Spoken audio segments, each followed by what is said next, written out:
It all began with that ad. It appeared everywhere, on glowing billboards, on television screens, on every phone that lit up across the city. There was no escaping it. Its message was simple.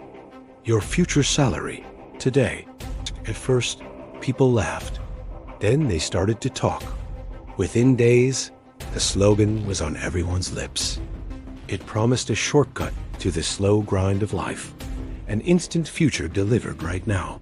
No one questioned how. No one cared about the fine print. Among the countless who watched it with quiet fascination was Evan Cole, 23 years old, a struggling musician living in a small apartment cluttered with bills and broken dreams. The ad stirred something inside him, the faintest spark of hope.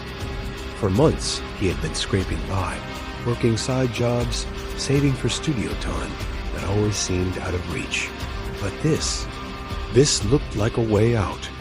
When he first mentioned it to his girlfriend, she dismissed it instantly, calling it another trap wrapped in glossy marketing. She believed freedom meant control over one's own time. Evan, however, saw it differently. To him, freedom was simply the ability to stop worrying about tomorrow. And now, someone was offering it to him on a silver platter. That night, as the world watched, Dr. Adrian Voss, the elegant, silver-tongued CEO of Vita Corp, addressed the public. Standing before a sea of cameras, he spoke like a prophet, unveiling a new religion. He said that humanity had been enslaved by the calendar, forced to wait and save, wasting its brightest years on the promise of a distant reward. Vita Corp, he declared, had changed that. They would give people the next 20 years of their income right now, in one single payment, no waiting, no struggle. Just the life you always dreamed of today. Applause thundered across the hall. News anchors called it revolutionary. Social media called it salvation. Evan called it destiny. He booked an appointment the very next morning. The Vita Corp building stood tall, made of glass and silence. Inside, everything gleamed, clean, bright, and mechanical. The woman who greeted him, Eva Sanders, smiled like someone who had already rehearsed the entire conversation. She explained the process smoothly, as if it were the most natural thing in the world. He would sign a contract. Vita Corp would deposit 20 years of his projected earnings into his account. All he had to do was work for them.